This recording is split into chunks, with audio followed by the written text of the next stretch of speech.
글쎄요, 한 15년, 20년 전 이야기인데요.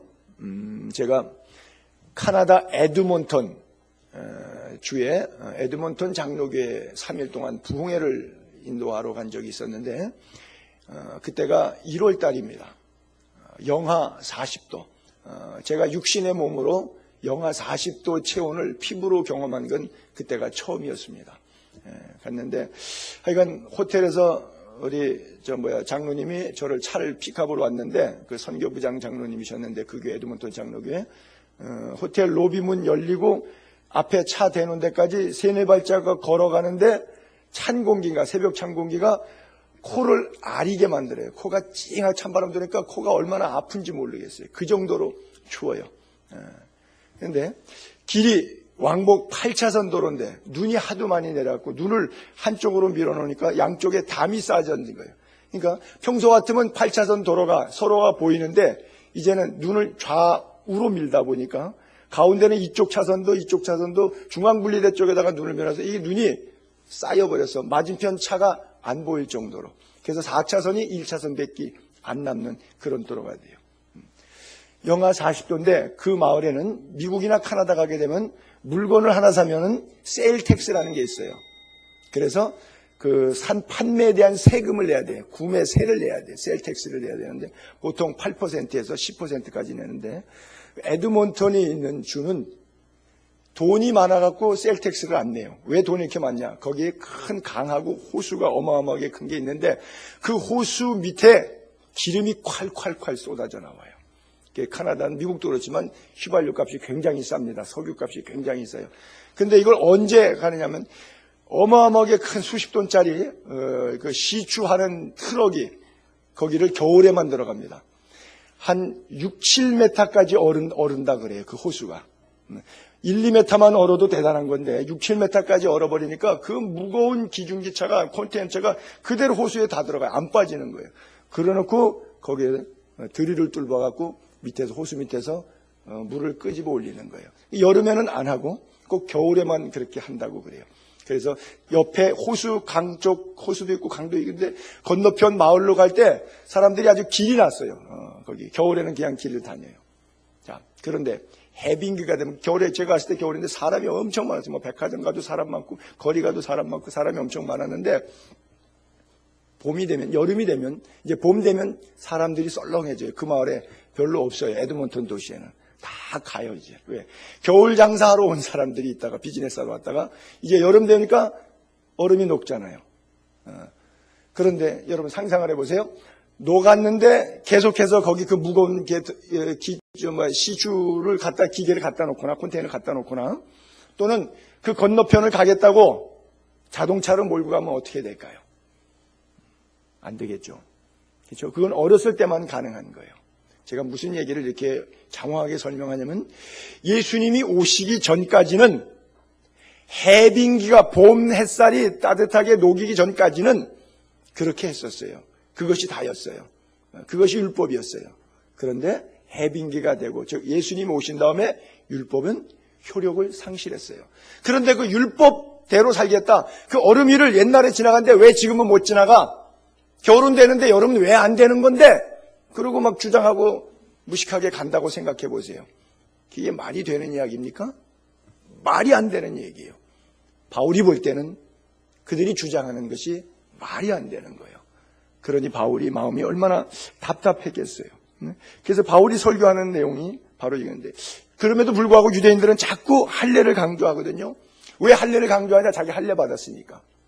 사람들은 자기가 있는 것 이것 갖고 계속 뭔가 좀 뽀닥으로 내고 싶어 한다 그러나 자랑하고 싶어 한다거나 자기가 가진 것을 좀 내세우고 싶어 하는 그런 성향이 있는데 유대인들하고 이방인들하고 유대인들하고 비교해 볼 때는 딱 하나 차이점 구분할 수 있는 게 우린 어렸을 때 태어났을 때 8일 만에 할례를 받았고 그들은 할례를 안 받았어. 그리스도 안에서 한 형제 자매가 됐는데도 불구하고 그들과 나의 차이는 뭐냐? 할례라고 하는 율법이 있다는 거예요. 이것 붙잡고 니들도 할례 다 받아. 이렇게 되는 거죠. 사도 바울이 그렇지 않다라고 아무리 얘기해도 그들은 우리만 아브라함의 가족이다라고 하는 것이죠. 여러분, 아브라함의 가족을 상징하는 것이 신학적으로 보면 무슨 의미를 가지고 있죠? 구원이죠. 구원은 혈통으로 받습니까? 믿음으로 받습니까? 할렐루야. 그래요. 믿음으로 받아요. 여러분들은, 저와 우리들은 이방인이니까 믿음으로 받는다. 쉽게 이해가 돼요. 그렇잖아요. 그게 더 좋아요, 우리한테는. 우리 할례 안 해도 믿음으로 구원받는다. 근데 유대인은 그게 싫은 거예요. 여러분, 우리 안에 이런 속성들이 있어요. 유대인들이 율법을 내려놓으면 되잖아요. 은혜로 구원받았다. 구원관에 있어서 분명히 율법이 아니고 은혜다. 그거 취사 선택하면, 우리가 생각할 때 이방인이니까 이게 굉장히 쉬울 것 같아요. 그렇게 해주면 되잖아. 그거 뭐 이렇게 어려워. 율법 내려놓고 은혜 믿습니다. 믿음으로 구원해서 이렇게 하면 되잖아요. 굉장히 쉽잖아요. 우리 생각이죠. 유대인들은 이거 못 내려놔요. 이해가 안 되잖아요. 우리 입장에는. 왜 못 내려놓는지 이해가 안 되잖아요. 그럼 이해가 되도록 하기 위해서 제가 거꾸로 이런 이해를 한번 들어볼까요? 자, 여러분들이 신앙적으로 갖고 있는 고집이 있어요. 근데 이 고집이 내가 갖고 있는 율법인데, 교회 전통이고 문화고, 또 이 교회에서 경험한 거, 저 교회에서 경험한 거, 잔뼈가 굵은 그런 어떤 그 율법적인 규율이 있어요. 계율이 있어요. 신앙생활은 이렇게 하는 거야, 저렇게 하는 거야. 틀이 있어요. 구조가 있어요. 근데 이거 바꾸는 게 쉬워요? 교회 바꾸는 게 쉬워요? 교회 바꾸는 게 쉽죠. 그렇죠? 목사 설교 내용이 바꿔지겠습니까? 나에게 맞는 설교를 하는 목사 찾아가는 게 훨씬 더 쉽죠. 그렇죠? 못 바꿔요. 우리는. 우리의 문화, 우리의 전통, 우리의 고집, 우리의 감정 못 내려놔요. 우리는 유대인들을 보면서, 아니 왜 은혜로 믿음으로 구원받았는데 쓸데없이 자꾸 할례를 주장하고 율법을 주장하냐, 참 답답하네 라고 생각을 해요. 우리가 그 입장에서 똑같이 신앙생활해요. 그렇잖아요? 그러니까 내가 가진 저쪽 교회는 이랬는데 왜 이 교회는 이렇지? 나는 어렸을 때부터 예수 믿을 때 이렇게 배워왔는데 여기는 왜 그걸 안 가리키지? 이런 것들이 힘든 거예요. 그렇죠? 뭐 제도 안에서 뭐 예를 하나 든다 그러면 서리 집사에서 막바로 장로가 된다. 아니 다른 교회는 서리 집사 다음에 안수 집사인데 왜 막바로 어떻게 장로가 될 수 있지? 견디기 힘든 거예요. 그러면 어떻게 되는 거예요? 그렇게 하는 교회를 바꾸는 게 낫지. 내가 그렇게 해도 성경에는 맞는 거야 라고 내가 고치는 게 쉬워요? 이건 어려운 얘기예요. 이건 여기서 떠나서 그렇게 내 생리의 구조대로 내가 생각하는 문화대로 가서 이 교회를 떠나서 그 교회 가는 게 마음이 편하네요. 내 문화를 바꾸는 건 아니에요.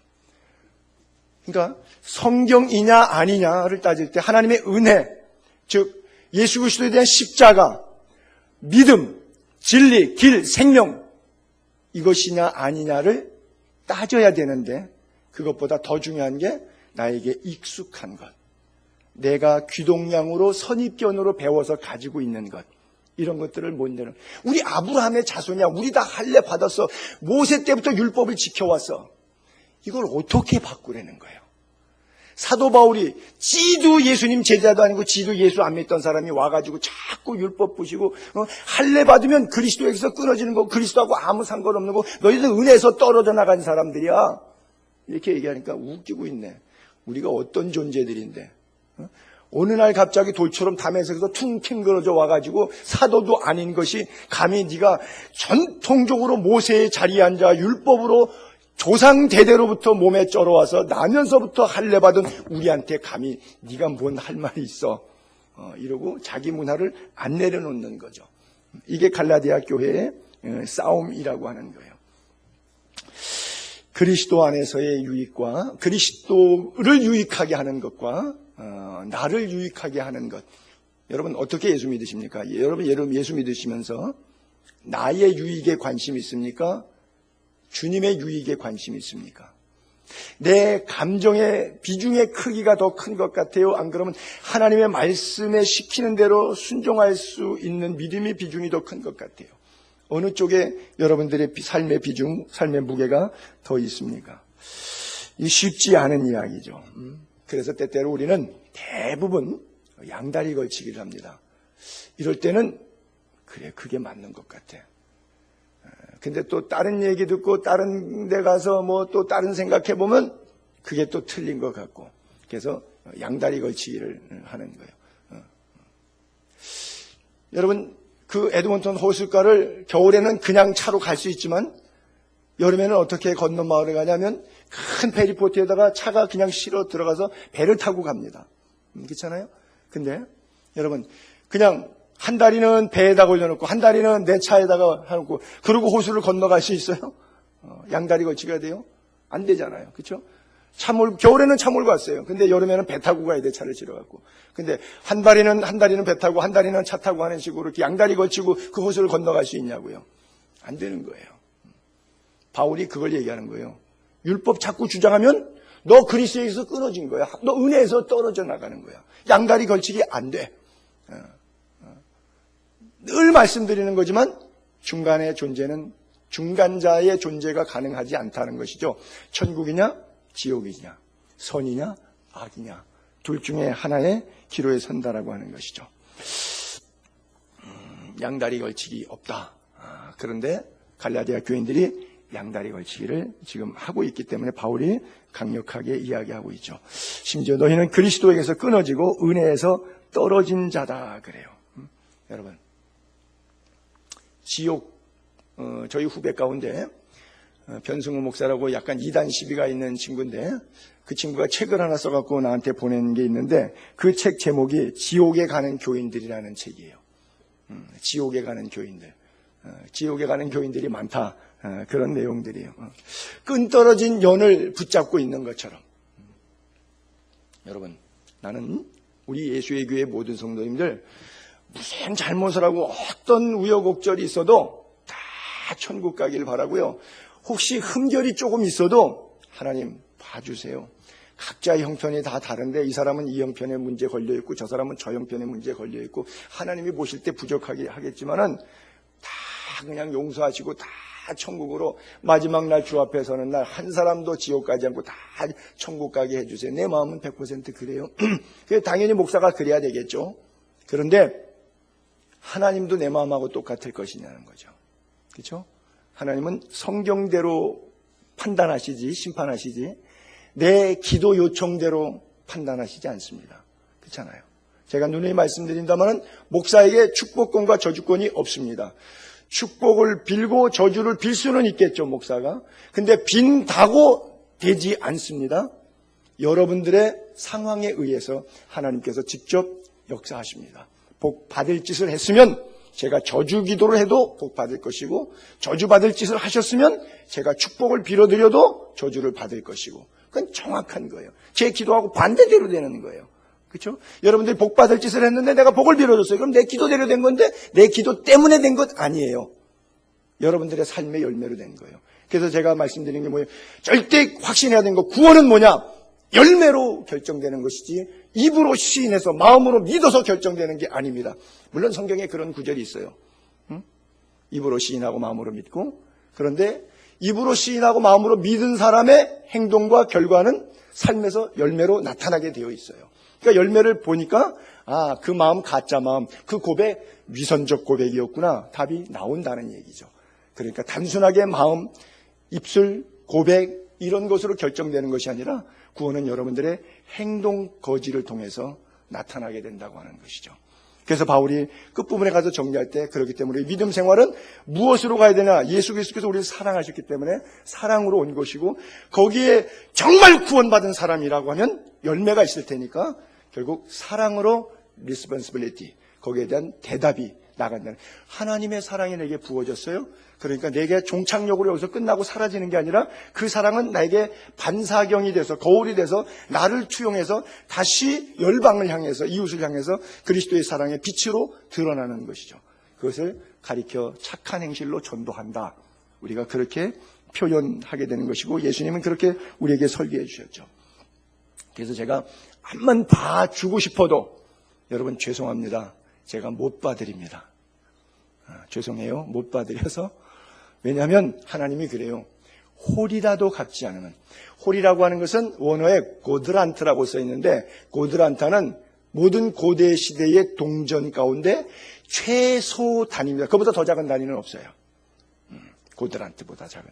그래서 고드란트, 남에게 돈 빌린 거 다 갚아야 되는 것을 100% 비청산이라 그러죠. 그러니까 마지막 남은 0.00001원이라도 다 갚아야 된다는 말이죠. 하나님 앞에서의 은혜의 빚도 마찬가지예요. 복음의 빚도 마찬가지예요. 마지막 홀이라도 다 갚으라. 그러니까 믿음, 성경 말씀 그대로 100% 믿고 그대로 홀이라도 다 갚는 복음에 합당한 삶을 살아야 된다라고 하는 것이죠. 은혜, 여러분 예수 믿고 교회 오래 다녔는데 그리스도에게서 끊어지고 은혜에서 떨어져 나가면 이거 어떡하겠습니까? 이게 좀 직접 화법으로 말하면 결국은 교회는 다녔지만 지옥에 간다. 그 뜻 아니겠습니까? 예수 오래 믿은 사람들일수록 이런 거 있어요. 교회에서 연조 따집니다. 그 다음에 등록 언제 했느냐 이런 거 따져요. 어떤 분은 내가 먼저 잠시 있었던 머물렀던 교회 보니까 뭐 그런 것도 또 교인들 사이에 또 따지더라고요. 교족부가 있는데 거기가 7,000 번호대가 넘어가는데 나는 3,000 번호대다, 뭐 2,000 번호대다. 아니야, 나는 700대야, 500대야. 그 교회가 한 30년 넘는 교회인데 교족부가 1년 번호대로 나오는데 뭐 이사를 가던 사망을 하던 뭐 어디를 교회를 안 나온 상관없이 계속 새신자를 번호대로 매겼으니까. 그래서 저는 지금 우리 교회 리스트 개척 이후에 208명까지 나갔는데 그거는 208명 어떻게 하느냐. 교회 융자 되려다 보니까 명단 써내라 그래서 내가 208명인지 그때나 알았어요. 우리 교회 교족부 있는데 내가 보여드렸어요. 우리 교회는 절대 1년 번호를 안 매겨. 1년 번호가 없어요. 물론 제가 1번입니다. 이렇게 말한단 말이죠. 이렇게 말한단 말이죠. 내가 몇 번입니다. 여러분, 천국 가면 그 몇 번이 의미가 있을까요? 왜 그런 쓸데없는 이야기 하죠? 은혜 없으니까. 왜 그런 거 붙잡고 논쟁하죠? 복음에서 떨어져 나갔으니까. 은혜에서 떨어졌으니까 그거 붙잡는 거예요. 지구상에 교회가 수백만 개가 있는데 그 수백만 개 교회 한 개 교회인데 교족부에 내가 번호 몇 번이 이게 논쟁거리가 되고 이게 가오잡을 거리가 되냐고요. 그런데 교회 안에서 이런 이야기들을 하고 있단 말이죠. 사도 바울이 얼마나 답답하겠어요. 이 한심한 것들. 그렇게 생각하지 않았겠어요? 오늘날 우리 안에도 이러한 일들이 비일비재하게 일어나요. 문제는 영적 장님이 돼가지고 한 치 앞도 내다보지 못하는데 그럼에도 불구하고 자기가 신앙적으로 가장 고고하고 훌륭한 교인이라고 생각하고 있으니까 이게 바울의 느낌으로 바라볼 때 얼마나 한심스럽게 느껴졌겠어요. 그러니까 너무 말이 극심하지 않습니까? 바울이 너희는 그리스도에게서 끊어지고 은혜에서 떨어진 자로다. 참 이게 목회자가 성도에게 할 말은 아니죠. 너희는 그리스도에게서 끊어지고 은혜에서 떨어진 자로다. 있을 수 없는 그런 교인들을 향해서 이런 표현을 사용하고 있어요. 여러분 끝까지 내려갑시다. 한없이 내려갑시다. 겸손하게. 우리 자신 각자가 얼마나 더럽고 연약하고 추악한 죄인인 것을 깨닫고 내가 율법도 다 못 지키는데 그 남 율법 안 지킨다고 논쟁하는 것 바리새인적인 그런 모습이죠. 늘 말씀드립니다마는 이 말씀책 율법이라고 하는 것은 나에게는 스트릭하게 즉 강하게 적용하세요. 절대 다 지키겠다고. 근데 똑같은 문제로 남이 그 문제에 걸려 있을 때는 하나님이 용서하시니까 내가 관여할 바가 아니라 다른 사람의 죄에 내가 간섭하지 말자. 그리고 그 형제, 그 자매를 위해서 대신 중보하며 기도해 주는 자세. 이게 성경을 제대로 믿고 제대로 읽고 말씀 가운데 거하는 자의 삶인 것이지, 자기는 이 율법의 어마어마한 가정적, 경제적, 신앙적 모든 면에 있어서 다 함량 미달인데 상대를 바라볼 때 너무 불만과 그 함량 미달로 보이는 속상하는 면들이 많으니까 생각이 복잡해지고 언어가 막 그냥 잘못 사용돼서 막 나가는 거예요. 비난이 나가고 인신공격이 나가고 막 그러는 거예요. 이게 뭐예요? 은혜에서 떨어져 나갔기 때문에 그래요. 그리스도의 사랑이 뭔지 모르기 때문에 이런 일들이 벌어져요. 그러니까 자꾸 유대인들이 할례 하나 붙잡고 우리만 아브라함의 씨고 우리만 구원받을 수 있다고, 너희들은 아니라고, 자꾸 너희들 그러고 싶으면 너희들도 우리처럼 다 할례 받으라고 이러고 교회를 어지럽히니까 자꾸 들으니까 새신자들이 차라리 할례 받아버릴까? 자꾸 귀찮게 하면 까짓 거 뭐 받지만 받아서 나쁠 거 뭐 있어? 이런 교인들이 나오는 게 뭐예요? 현혹된 거예요. 여러분 사람 망할 때 뭐부터 망한다고요? 귀부터 망해요. 그러니까 똑같은 얘기도 틀렸는데 자꾸 반복되니까 갈라디아 교회 교인들이 그래, 자꾸 이 문제 갖고 소란스러울 바엔 내가 양보하자. 할례 없이 이미 구원을 받았지만 할례 받아야 구원받는다고 하는 사람을 위해서 내가 여러 사람에게 여러 모습으로 양보하자. 오케이, 그럼 내가 할례 받자. 그리고 할례를 받는 사람들이 생기는 거예요. 바울이 충격받았죠. 그래서 뭐라 그래요? 오늘 본문에 2절에 그렇게 시작했잖아요. 보라, 나 바울은 너희에게 말하노니 너희가 만일 할례를 받으면 그리스도께서 너희에게 아무 유익이 없으리라. 그리스도의 자녀 아니라는 거예요. 우리가 손쉽게 생각하자. 하나님 뭐 이렇게 빡빡하게 하십니까? 하나님 뭐 이렇게 깐깐하게 놓으십니까? 그냥 할례 때문에 저 사람들이 자꾸 비난하니까 그냥 그 사람들 영혼 위해서 실족하지 않도록 들어주면 되잖아요. 어차피 구원은 받은 거고 까짓거 뭐 할례 한 번 더 받는데 뭐 이렇게 하나님 굳이 받지 말라고 깐깐하게 놓으십니까? 나 그냥 받겠습니다. 그럴 수 있잖아요. 또 그런 사람도 있었고. 여러분, 제가 아까 말씀드린 것처럼 내 것 같으면 내가 양보해 주는데 나는 그렇게 해드리고 싶은데 내가 해줄 수 있는, 내가 깎아드릴 수 있는, 내가 애누리 해드릴 수 있는 부분이 성경에는 없어요. 내가 마음이 아무리 악한 목사든 마음이 아무리 좋은 목사든 선한 방법이든 악한 방법이든 어떤 방법도 유효하지 않습니다. 성경만이 유효합니다. 하나님의 말씀만이 유효합니다. 구원은 어떤 율법으로도 나오지 않습니다. 예수 그리스도의 피, 십자가, 구속, 하나님의 사랑의 은혜 속에서만 나오는 거예요. 분명히 믿게 되기를 바랍니다. 자, 5절, 6절에도 다시 한번 또 볼게요. 우리가 성령으로 믿음을 따라 의의 소망을 기다리노니 그리스도 예수 안에서는 할례나 무할례나 효력이 없으되 사랑으로서 역사하는 믿음뿐이다. 그래요. 아까는 너희는 그리스도에 끊어졌다는데 이번엔 이제 반대로 우리는 너희는 이렇게 말해요. 즉 은혜로 살 거냐 율법으로 살 거냐 이 대조되는 표현을 쓰고 있는데 성령으로 믿음을 따라 이런 표현을 썼다는 얘기는 뭐예요? 믿음이 내가 노력해서 생기는 게 아니라 성령의 선물로 주어진다. 믿음도 하나님의 은사다. 그런 표현을 사도 바울이 쓰고 있죠. 그래서 지금은 성령 시대라죠. 구약에는 성부 하나님 시대, 신약 사복음서는 성자 예수 그리스도의 시대, 그리고 부활 승천하신 다음에는 내가 가면 보혜사 성령을 너희에게 보내니 지금은 Holy Spirit, 성령 시대라 그러죠. 또는 교회 시대, 은혜 시대라고도 우리가 표현됩니다. 이 은혜 시대 안에는 뭐가 가장 필요하냐? 의의 소망. 죄인은 천국 못 가요. 죄인은 지옥 가죠. 그러면 우리가 의인이 되어야 돼요. 그래서 의인이 돼가지고 천국을 소망하는 의의 소망을 우리가 기다리는 거예요. 그렇기 때문에 자 빨간 글자만 6절에 빨간 글자만 읽으면 이렇게 되는 거예요. 중간에 할례나 무할례는 효력이 없을 때 빼고 읽으면 그리스도 예수 안에서는 뭐냐? 사랑으로서 역사하는 믿음뿐이니라. 여기는 다른 것이 들어갈 여지가 없어요. 중간에 제 빼버린 거예요. 뭐 할례, 쟁론, 무할례, 쟁론 이런 것 갖고 유효하지 않으니까 효력이 없단 말이에요. 유효하지 않으니까 그것 갖고는 갑론을박하지 말라는 거예요. 예수 그리스도 안에서는 사랑으로서 예수님의 사랑으로 십자가로 우리를 구원하셨어요. 그 사랑의 도전에 대한 응전의 삶이 사랑으로 역사하는 믿음이에요. 그렇잖아요.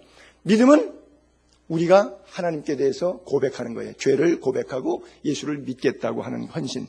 그것이 바로 사랑으로 역사하는 믿음이에요. 할례나 무할례나 효력이 없다 그랬는데 우리 갈라디아서 6장 15절에도 갈라디아 6장에서 강의에 들어가겠지만 한번 똑같은 구절이니까 한번 볼게요. 그냥 다 같이 한번 읽어볼게요. 시작. 할례나 무할례가 아무것도 아니로되 오직 새로 지으심을 받은 것만이 중요하다. 오직 뭐요? 새로 지으심을 받는 것. 그래서 그것을 위의 것을 사모하고 땅의 것을 땅의 지체는 죽이라 그래요. 골로새 3장 1절부터 볼게요. 그러므로 너희가 그리스도와 함께 다시 살리심을 받았으면, 즉 죄에서 죽고 예수 부활 내부활돼서 구원받았으면, 그렇죠? 다시 살리심을 받았으면 위의 것을 찾으라. 위의 것을 찾으라. 거기는 그리스도께서 하나님 우편에 앉아 계신다. 위의 것 생각하고 의의 소망, 위의 것 생각하고 땅의 것, 죄에 대한 소욕들, 소망들, 육체의 정욕들 이런 땅의 것들을 생각하지 말라. 그리고 땅에 있는 지체를 죽이라. 곧 음란과 부정과 사욕과 악한 정욕과 탐심이니 탐심은 곧 우상숭배니라. 땅에서 생각하며 삶의 구조 속에서 정욕적으로 원하는 모든 결과물들은 바로 하나님 외의 것이기 때문에, 하나님과 대칭되기 때문에 우상숭배다, 그렇게 말하고 있어요. 그래서 금송아지 만들어 놓고 거기다가 음식 채워 놓고 비나이다 빌지 않아도 총체적으로 하나님을 갈망하지 않는 것 자체를, 여호와를 사랑하지 않는 것, 땅의 것에 취해 살아서 위의 것에 대한 의의 소망에 관심이 없는 것 그 자체를 우상숭배라 그러는 거예요. 그러니 여러분, 교회 나와서 헌금하고 신앙생활하고 수요예배 나오고 금요예배 주일예배 다 나왔는데도 우상숭배가 주님 볼 때는 하는 면들이 있다는 거예요. 일주일 동안은 삶으로 그렇게 된다는 거예요. 자, 골로새 3장 9절 10절 조금만 더 내려가면 마찬가지로 같은 표현인데요. 옛사람과 그 행위를 벗어버리고 새 사람을 입었으니 이는 자기를 창조하신 이의 형상을 따라 지식에까지 새롭게 하심을 입은 자니라. 말하고 생각하고 느끼는 모든 총체적인 지식에까지 새롭게 되는 것. 여러분, 우리 인간의 최종 예수 믿은 다음에 목표는 달라지는데 뭐냐면, 예수 믿기 전에는 왜 돈 벌어요? 잘 먹고 잘 살라고. 그렇죠? 쉽게 얘기할게요. 예수 믿기 전에는 내 인생의 주인이 나예요. 나를 영화롭게 하는 데 관심이 있어요. 이걸 인본주의라 그래요. 열심히 일해갖고 내가 좋은 집, 좋은 차, 잘 먹고 잘 살고 나의 온통 관심이 있어요. 그런데 예수 믿고 변화된 다음에 땅의 지체를 죽이고 위의 것을 사모하고 옛사람을 버리고 새 사람을 돼서 지식에까지 완전히 이 체인지가 완전히 생각이 바뀌어버렸는데, 그때는 새롭게 하심을 입은 사람이 됐는데, 바로 무엇에 대한 관심이 집중되냐면 하나님의 영광에 관심이 있어요. 내 인생의 주인이 내가 아니라 하나님으로 바뀌었기 때문에 그래요. 여러분, 하나님을 갈망하십니까? 여러분이 세상 것을 아무리 다 취하셔도, 제가 살 때 그리스에서 오나시스가 세계에서 제일 부자였잖아요. 요즘은 뭐 빌 게이츠니 워런 버핏이니 또 뭐 그 카를로스 슬림 멕시코 사람이니 뭐 이런 사람들 나오지만, 그러나 예전에는 그리스의 오나시스가 세계에서 제일 부자였어요. 그런데 아무리 많은 것들 다 가졌다고 할 때 참 만족이 있을까요? 없어요. 그러나 물질적인 가치에 있어서 금액은 기준이 없기 때문에 어디까지가 만족인지 없어요. 왜요? 10억이 있는 사람은 10억이 부족해요. 이것 갖고 불안한 겁니다. 100억이 있어야 돼요. 그렇죠? 100억이 있는 사람은 이게 불안한 거예요. 이 돈 갖고서는 언제 끝나서 어려워질까 봐. 그러다가 밥 못 먹는 거 아니야? 걱정되면 이제 100억이 또 이제 1000억을, 그렇지? 그러면 여러분 1000억 가진 사람 찾아가면 행복하십니까? 만족하십니까? 글쎄 모르겠어요. 저희 큰아버지가 한 2000억 갖고 계신데 뭐 그런 질문 안 해봤지만 만족하십니까? 내가 볼 때는 그럴걸요. 기준이 없어요. 끝이 없어요. 그런데 누구가 만족할 수 있느냐? 하나님의 영광이 가슴에 들어온 사람은 만족해요. 삶에. 금액으로, 환경으로, 액면가로는 만족이 안 되지만 하나님 안에 살 때 우리는 가장 만족할 수 있어요. 하나님의 영광이 우리 안에 만족함을 주기 때문에 그래요. 그 만족을 경험할 수 있게 되기를 바랍니다. 그러므로 모든 수단을 동원해서 하나님의 영광을 위하여 살게 되기를 바랍니다. 하나님의 아름다움, 하나님의 가치, 하나님의 사랑, 하나님의 지혜, 하나님의 능력, 이런 것들을 추구할 수 있게 되기를 바랍니다. 세상적인 것, 돈이나 성적인 것, 권력이나 술, 마약 이런 것에 만족하지 말고 하나님 안에 참된 만족이 있게 되기를 바랍니다. 오늘날 교회들이 많이 무너진다는 이야기를 우리가 듣고 하지 않습니까? 왜요? 물질주의 때문에, 인본주의 때문에, 거기다가 이슬람 들어오죠, 동성애 들어오죠, 이런 문제로 인해서 교회가 어려움을 당한다 그래요. 근데 여러분, 사실 교회가 실제 제일 어려운 거는 뭐냐면 외부의 사탄이 방해해서 어려운 것은 별로 어렵지 않아요. 우리 교회 성도들 사이에서, 내부에서 여러분이 하나님을 갈망하는 은혜가 없는 게 이게 가장 큰 적이고 가장 큰 문제고 가장 큰 위기고 가장 큰 어려움이지. 초대교회가 로마 사람들이 예수쟁이들 잡아 죽이면서 얼마나 극심하게 박해했습니까? 그 박해 속에서 그들이 어려워했나요? 더 교회는 순수했고 뜨거웠고 더 교회는 부흥됐어요. 언제 교회가 부패하고 타락했죠? 로마가 박해하다가 갑자기 뒤집어져 갖고 기독교로 국교로 인정하다 보니까 나라 세금으로 예배당을 신전처럼 화려하게 대리석으로 짓기 시작하고 성직자들의 가운에 금 보석들이 막 달리기 시작하고 뭐 실을 써도 금색 실을 싣고 뭐 보석 실을 갖다가 주렁주렁 매달기 시작하면서부터 교회가 내부 안에서 썩어 문드러지기 시작했죠. 외부에서 저항이 올 때 이슬람이 저항하고 뭐 인본주의가 저항하고 뉴에이지 운동이 저항하고 외부에서 저항하면 기독교인들이 무너질 것 같아요? 절대 안 무너집니다. 그렇게는. 그런 외부적인 세력, 사탄의 세력은 외부에서 힘을 가하는 사탄의 세력에는 기독교인들이 잘 견뎌요. 근데 내부에서 역사는 만족하고 세상 향락에 빠지고 땅의 것을 추구하다 보니까 하늘에 가고 싶은 마음이 없어요. 천국에 대한 소망이 없어요. 우리 안에서 스스로 만족하는 거죠. 여기가 좋사오니 이렇게 되는 거죠. 그러더니 예배에 빠지고 신앙생활 게을러지고 성경 안 읽고 기도 안 하고 어떻게 돌아가는지 모르고 그냥 한 세상 휘딱 다 지나가서 주 앞에 딱 심판대 앞에 서게 되는데 내 인생이 어떻게 살아왔는지도 모르는 거예요. 삶의 가치와 방향을 잃어버린 채 살아가는 삶, 하나님의 영광과 관심 없이 살아갔던 그런 삶, 그렇죠? 이게 가장 위기예요. 그렇죠? 그 외부적인 위기는 2000년 전에도 있었고 오늘도 있고 뭐 우리 죽은 이후 시대도 와요. 그래서 진짜 위기는 우리가 하나님을 알고 하나님을 사랑하도록 창조됐지만 그렇게 살지 않고 있는 것이 진짜 위기예요. 그래서 우리의 싸움의 핵심은 하나님을 더 갈망하고 내가 하나님으로 인해서 더 만족하고 있는가 하는 것을 점검하는 것이 우리의 싸움의 핵심이 돼야 돼요. 여러분 하나님 바라보십니까? 주님 사랑하세요? 믿음과 소망과 사랑으로 살고 있습니까? 그래요. 제가 맨날 설교 시간마다 떠들어대는 얘기가 강조점이 뭐죠? 노후 준비가 나쁘다는 것 아니에요? 노후 준비하지 말라는 것 절대 아닙니다. 노후 준비보다 더 중요한 것이 사후 준비라고 하는 거예요. 지난주 토요일날도 어저께 토요일 말고 지난주 토요일날도 우리 여의도 큰아버님이 손주가 또 애를 하나 낳아서 증손자의 파티를 하게 되는데 돌잔치를 하는데 나보고 와서 돌잔치 예배 기도를 좀 하라 그랬어요.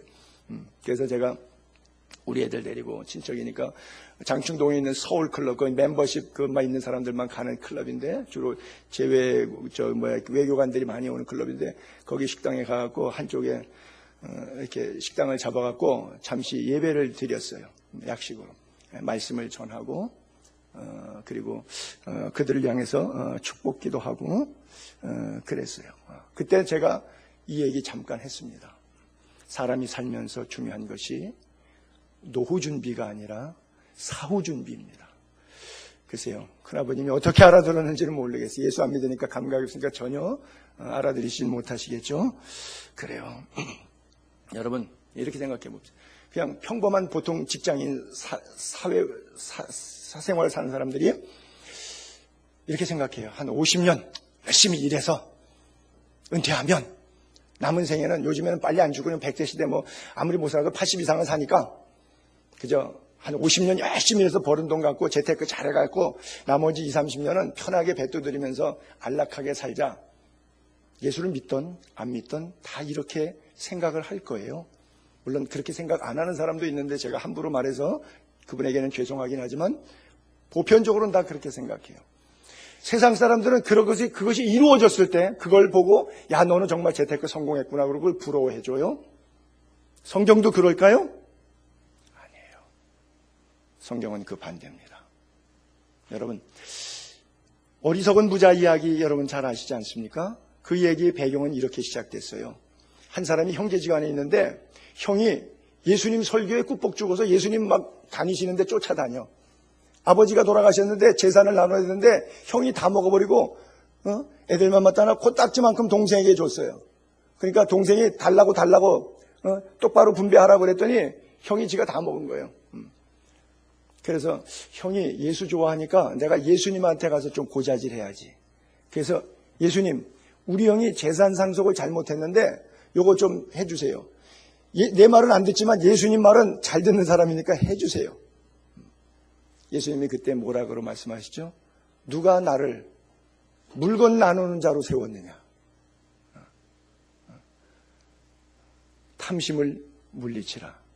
사람의 생명이 그 소유에 넉넉한 데 있지 아니하니라.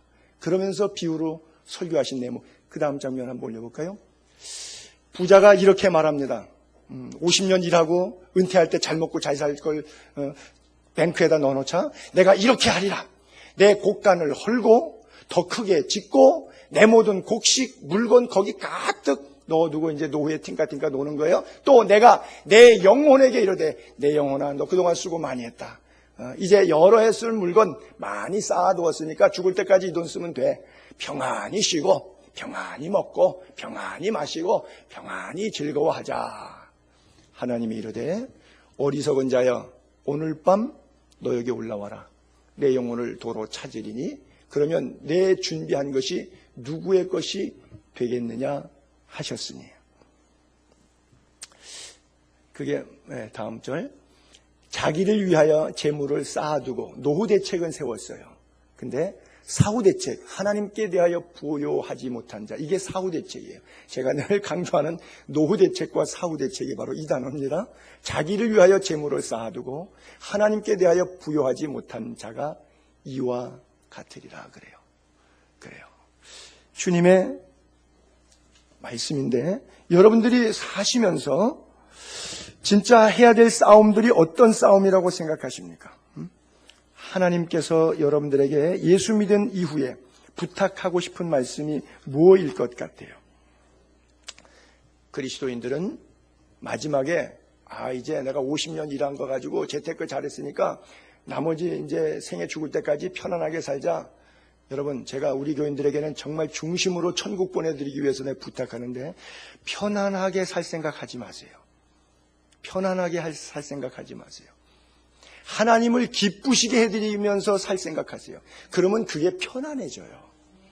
하나님을 슬프게 해드리면 여러분들이 편안해질 것 같아요? 하나님을 슬프게 하면서 살면 편안해질 것 같아요? 안 편해져요. 편안하게 해드리는 방법은 여러분들이 편하려고 하지 마시고 하나님을 기쁘시게 해드리려고 하세요. 그러면 말할 수 없는 하나님의 축복을 받게 될 거예요. 마지막 내 생명 끝나는 다른 순간까지. 충현교회 제2대 목사로 갔었죠. 그 신성종 목사님이라고 하면 대전에서 제일 큰 게 대전중앙교회에 있다가 담임 목사로 충현교회 왔다가 또 파동 나는 바람에 또 미국으로 가셨다가 은퇴하시고 이분이 재력을 상당히 많이 부모님으로부터 가졌어요. 그 동생 신한자 권사가 단기 선교로 그리스 집전에도 와가지고 저하고도 한 주간 같이 숙식도 하고 그랬었거든요. 그래서 그 지만 내막 이야기를 좀 들었는데 신성종 목사님이 아직은 재력이 상당하니까 이제 70에 은퇴하면 플로리다 가가지고 골프하면서 세계적으로 플로리다 사람들 미국 사람들은 다 은퇴하면 플로리다 가서 골프장 리조트 하나 사가지고 거기 사는 게 꿈이에요. 가가지고 그렇게 내가 목회한다고 젊었을 때 많이 이렇게 했으니까 가서 살겠다 이렇게 생각했어요. 그랬는데 가서 한 2년 동안 그렇게 잘 쉬고 있는데 꿈을 꿨어요. 그 책도 만들었더라고요. 책방 가니까 천국과 지옥. 이 양반이 환상 가운데 끌려가셔가지고 천국과 지옥을 본 거예요. 정신이 바짝 드는 거예요. 야, 내가 남은 날 동안 편히 쉬자. 이게 어리석은 부자의 생각이었구나. 남은 날 동안 어떻게 하면 더 심판 때 서기 전까지 하나님의 영광을 위해서 주를 기쁘시기만 살까. 정신 바짝 들어서 그 다음에 캄보디아 선교사로 제가 자원해서 갔어요. 그리고 지금 돌아와서 한국에서 후학들 신학교 강의도 하시고 이렇게 하시는데 틈만 있으면 선교지 가갖고 자기가 만난 예수 그리스도에 대해서 자기가 경험한 천국과 지옥 이야기해 주시고 책 만들어갖고 책 출판해서 선물해 주고 그러고 다니시고 계셔요. 그래요. 목사인데도 평생 목회했는데도 돈 몇 푼 조금 있다고 마음이 안일해져 가지고 목사임에도 불구하고 사람이 그렇더라고요. 그래요. 물론 여러분들이 열심히 일하면서 때때로 휴식하 충전하는 것 그건 참 좋은 일입니다. 저도 먹고 노는 거 참 좋아하지 않습니까? 우리 교인들하고 한번 우리 성지순례 갔을 때 굉장히 제가 행복했거든요. 아마 가셨던 분들도 저하고 거의 감정이 다르지 않을 텐데 한 2년 전에 5월 달에 갔었는데 터키 그리스 성지순례 쭉 하고 현장에 가서 성경 공부하고 또 바다에 가서 수영도 하고 맛있는 것도 먹는데 왜 그렇게 일반 계시 성경은 특별 계시라 그러고 나머지는 다 일반 계시라 그래. 왜 이렇게 일반 계시의 은총이 막 쏟아지는지 진짜 행복했어요. 그래서 여행 끝나지도 않았는데 그 사람들이 다 뭐라 그러면 우리 돌아가서 다시 개 들어갔고 이스라엘 또 갑시다 그러더라고요. 세상에 여행도 안 끝났는데 또 여행 갈 생각부터 하더라고요. 그렇게 행복하게 여행을 참 즐겼어요. 그리고 와서 얼마 안 돼서 또 우리가 2월 달에 캄보디아 갔다 왔죠. 장로교 신학교 갔다 오고 빼양짱 현지인 빈민촌에 있는 교회 가보고 또 바티에이 국제대학교에 우리 교단 선교사님이 사역하는 데 가보고 3일 동안 가보고 마지막 날 오기 전에는 밤 비행기 타게 되는 앙코르왓 가가지고 또 문화 관광도 했는데 또 그 장엄한 광경을 보면서도 또 얼마나 행복했는지, 그리고 동시에 또 이렇게 좋은 것 만들어, 건축만 만들고 하나님의 영광을 위해 만들었으면 좋았을 텐데 불교 사원이 됐으니까 정말 그 땅의 복음화를 위해서 우리 같이 통성으로 기도도 하고 그리고 돌아오면서 영과 육이 도전도 받고 재충전도 되고 얼마나 행복했는지 몰라요. 그래서 제가 가능한 한 이런 것들은 좀 많이 터뜨려야겠다 생각해갖고 작년 연말에, 내년에도 즉 금년에 필리핀 단기 선교팀을 한번 구성하겠다 그랬는데 여의치 않아서 뭐 재정상 금년에 좀 어렵겠다. 이래서 제가 좀 접긴 했는데 개인적으로 제가 사족을 조금 더 붙여서, 사실은 제가 지난 주간에 잘 먹고 잘 놀다 왔거든요. 제가 지금까지 생애 살면서 친구들하고 패키지 여행 간 건 난생 처음 가봤습니다. 제가 해외에도 살고 해외 선교지 많이 갔지만 그냥 놀기 위해서 패키지 여행사에다가 돈 주고 친구들하고 같이, 우리 경신고등학교 친구들 5가정 동기들이 매월 모임하는데 돈을 조금씩 모아가지고 3박 5일짜리 코타키나발루에 제가 좀 갔다 왔어요. 가가지고 우리 AFC 선교사님 농장 사역하고 있는데 거기서 만나서 농장 가보고 현지인 주택도 가보고, 또 빈민들이 살고 있는데 그 마을 들어가서 거기에 조그맣게 또 교회가 있더라고요. 모슬렘 촌인데도 불구하고 먼저 믿은 몇 사람들에 의해서 개방형 창고 형태로 이렇게 만들어놨더라고요. 초라하게 한 30-40명 앉을 수 있는, 꽉 앉으면 그런 규모예요. 그래서 거기 가서 우리가 같이 기도회도 하고, 또 목사라고 나보고 이제 한인교회도 방문했었는데 한국 사람들도 있는 거기 교회는 한 30명 정도 모이는 한인교회라 그랬는데 수요예배는 그렇게 안 왔지만 한 9명 정도 오셨나요? 이제 우리가 가니까 한 10여 명 이상 늘어났지만 거기 가서 제가 설교도 하고, 그래서 여행 가면서 3일 여행하는 가운데 이틀은 여행하고 하루는 시간 빼갖고 단기 선교 아닌 단기 선교를 했는데, 맨 처음에 이것을 쭉 추진하면서 우리 친구들한테 내가 비밀에 붙였어요. 가가지고 터뜨리려고. 근데 가만히 가기 이제 며칠 앞두고, 1주간 2주간 앞뒀는데 좀 불안하더라고. 가가지고 왜 이걸 이렇게 스케줄 짰냐고. 우리 놀러 왔는데 그래도 또 거기서 또 컴플레인 벼락 맞을까봐 가기 전에 이실직고는 했죠, 제가.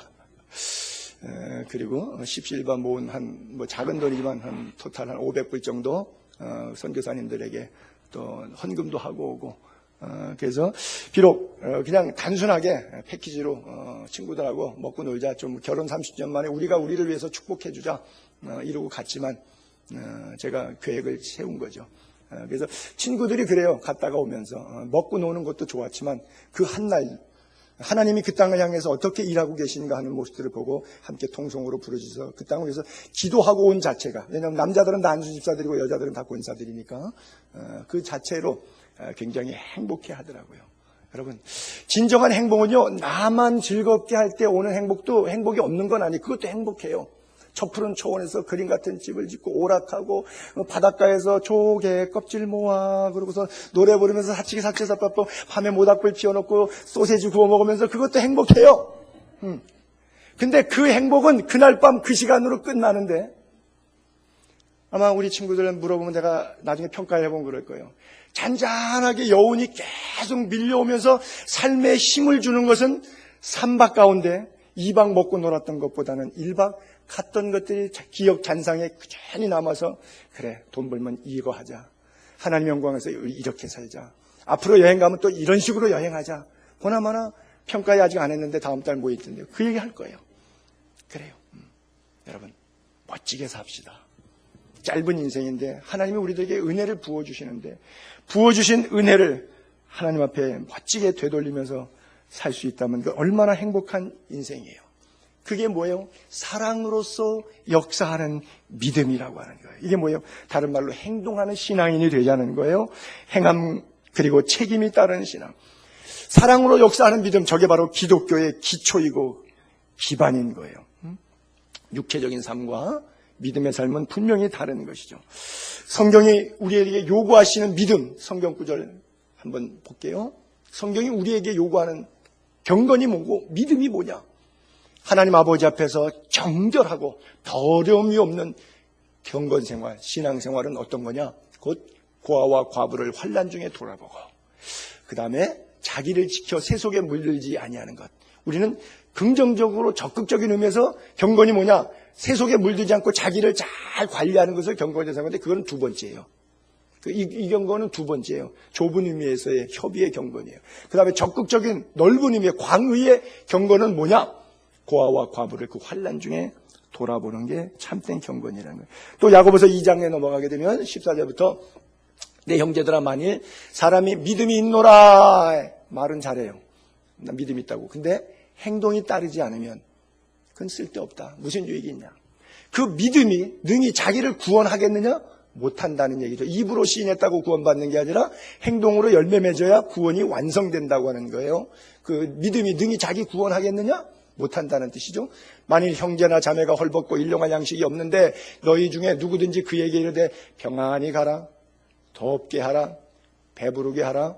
제가 조금 정제되지 않은 언어를 사용하면 그냥 주둥이로 말했다 이 말이에요. 그 몸에 쓸 것을 주지 아니하면 행동 안 했다는 이야기죠. 무슨 유익이 있으리요? 이와 같이 행동하지 않는 믿음, 열매 없는 신앙은 그 자체가 지옥 가는 것, 죽은 것, 쓸데없는 것, 버리워질 수밖에 없는 것, 그리스도의 은혜에서 끊어져 버린 것이라고 하는 것이죠. 그래요. 살아있는 신앙은 뭐냐? 한마디로 이타적인 신앙입니다. 이기적인 신앙은 죽은 신앙이고 이타적인 신앙은 살아있는 신앙이에요. 근데 여러분이 노력할 필요는 없어요. 성령과 함께 동행하면 되는데, 내가 이기적인 삶을 사는 인간인데 어떻게든지 이타적으로 살아보자고 막 노력하잖아요. 시험 들어요. 하다가 지쳐요. 뻑 그래요.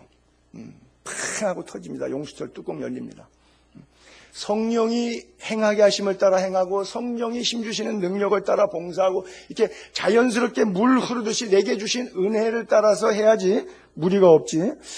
남보기에 내가 그래도 좀 이기적인 사람이 아니라 이타적인 사람의 모습으로 보여지지 않겠는가? 뭐 목사인데 적어도 뭐 장로인데 권사인데 이렇게 해서 억지로 또 뭐 목사가 자꾸 하라고 권면하니까 또 안 하면 또 좀 뭐 하고 뭐 이러니까 교육을 받았다고 해가지고 이렇게 하면 이것은 내 영혼의 기쁨이 되지 않아요.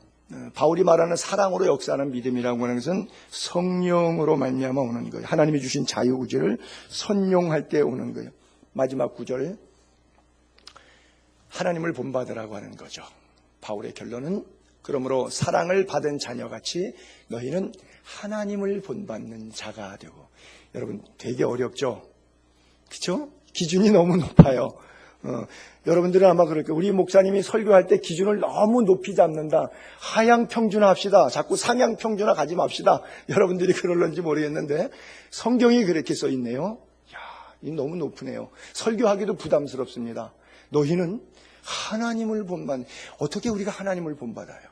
그렇잖아요. 근데 성경이 이걸 요구해요. 왜냐하면 하나님의 형상이 우리 안에 있기 때문에 가능하다는 거예요.